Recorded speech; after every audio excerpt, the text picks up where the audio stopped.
Âm đức bồi đắp và tích lũy thời xưa cho rằng có phúc là phúc thọ an khang, con cháu đầy đàn, trường thọ, khỏe mạnh, bình an, tới tuổi già thì ra đi một cách thanh thản, không bị chết bất đắc kỳ tử. Đây được gọi là phúc, nó cũng được gọi là đại âm đức. Con người ngày nay lý giải phúc báo chỉ đơn giản là sở hữu nhiều tiền tài và nhà cửa. Đây là một sự hiểu lầm rất lớn. Có khả năng chống đỡ trước tai họa chính là âm đức. Âm đức có nghĩa là luôn luôn nghĩ cho người khác nhiều hơn, làm việc đường đường chính chính, tin vào ông trời có mắt. Khi tai họa ập đến có thể được thiên thượng chiếu cố. Âm đức là kiếm tiền mà không làm tổn hại đến lợi ích của người khác. Nếu kiếm tiền không phải của bản thân thì ngay cả khi cúng dường tam bảo cũng sẽ không có được âm đức. Ngày nay con người bị tổn âm đức chủ yếu là do tà dâm, cộng thêm việc khi kiếm tiền thì dễ dàng nói dối, lừa người. Như thế họ lại càng tổn hao thêm nhiều âm đức. Đôi khi những người giàu lại tạo nghiệp nhanh, đồng nghĩa với tai họa sẽ lại xảy ra thường xuyên hơn. Những người bình thường không tạo nghiệp thì sống an phận, đến hết thọ mệnh thì ra đi thanh thản. Vì vậy tiền tài và âm đức không cùng đẳng cấp. Đôi khi nhiều tiền lãng phí nhiều còn làm phương hại đến âm đức.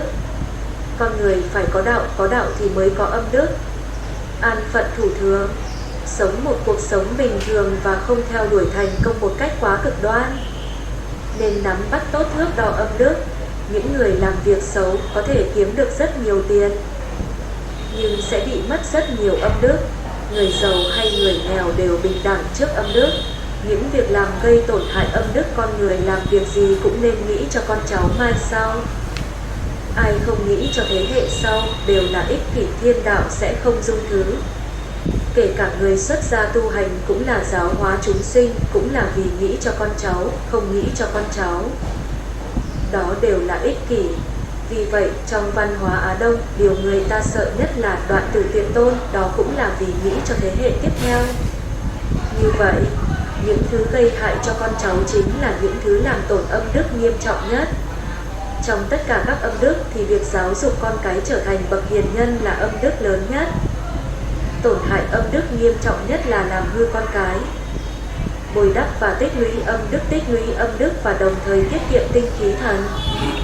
Giữ đời sống vật chất càng đơn giản càng tốt, giữ ở mức tối thiểu. Không nên lãng phí tài nguyên thiên nhiên, đây cũng chính là tích lũy âm đức. Nó tuyệt đối không phải như nhiều người nghĩ rằng hủy hoại môi trường rồi lấy một số tiền để làm việc thiện, mà cho đó là âm đức.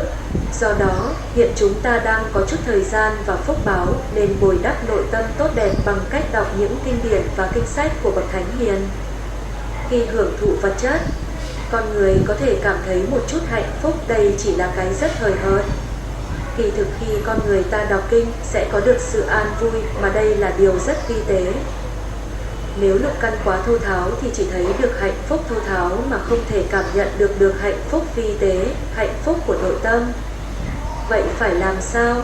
Hãy đọc tốt các kinh điển.